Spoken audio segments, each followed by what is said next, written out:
Inilah dua artis yang paling berani bayar mahal pengacara Hotman Paris Hutapea. Bukan rahasia lagi jika Hotman Paris dikenal sebagai pengacara kondang yang kaya raya. Namanya dikenal luas setelah ia menangani banyak kasus hukum yang melibatkan artis tanah air. Jauh sebelum menangani kasus-kasus hukum para artis, Hotman Paris kerap menangani kasus hukum di luar negeri. Jam terbangnya di ranah hukum pun tak bisa diremehkan. Telah meraih gelar S3, pengetahuan Hotman menyoal hukum tentu tak bisa diragukan lagi.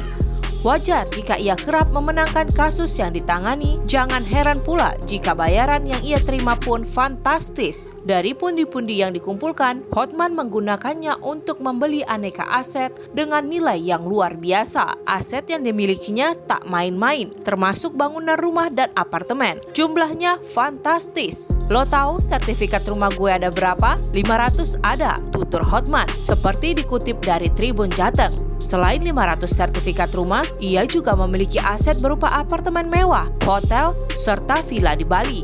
Hotman pun mengakui jika sepertiga ruko di daerah Kelapa Gading adalah miliknya, hingga ia menyebut tempat itu sebagai Kampung Batak. Jika diperkirakan ada ratusan ruko yang dimiliki Hotman Paris. Tak hanya aset mewah, Hotman juga tak segan mengucurkan uang untuk mendukung penampilannya sehari-hari. Cincin mentereng di jemarinya pun punya nilai fantastis. Bahkan untuk sepatu saja, Hotman menghabiskan uang puluhan juta. Jadi saya punya sepatu mahal 20 juta satu. Ada beberapa pasang karena saya acara nikahan, acara adat, tuturnya. Ia pun tak sungkan memamerkan mobil-mobil mahal yang dimilikinya. Bahkan untuk anaknya Hotman tidak ragu membelikan mobil seharga 7 miliar rupiah. Melihat kekayaan Hotman Paris yang luar biasa nilainya ini, mungkin banyak yang penasaran berapa honor yang diterimanya. Presenter Yohana Margareta menanya siapa artis yang berani bayar mahal. Hotman Paris. Secara gamblang, Hotman Paris menyebut dua nama artis papan atas, ialah Inul Daratista dan Syahrini, yang disebut Hotman sebagai artis yang berani bayar mahal. Inul berada di urutan pertama bagi Hotman Paris.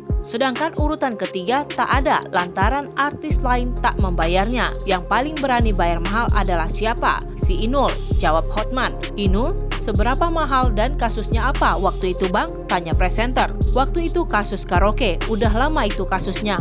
Tapi sering dia saya pegang kasusnya. Yang paling royal bayar itu Inul. Yang nomor 2 adalah Syahrini, ujar Hotman. Presenter lalu menanyakan siapa di urutan ketiga. Namun menurut Hotman tak ada lagi karena artis lain terlalu murah memberikan bayaran. Nomor 3 kayaknya nggak ada karena yang lain terlalu murah. Jadi gratis, jawab Hotman. Lebih lanjut, untuk sekarang ini Hotman Paris belum mau menangani kasus-kasus artis yang dianggap tidak penting baginya. Namun karena Syahrini yang meminta bantuan untuk kasus soal dugaan pencemaran nama baik, Hotman bersedia menanganinya.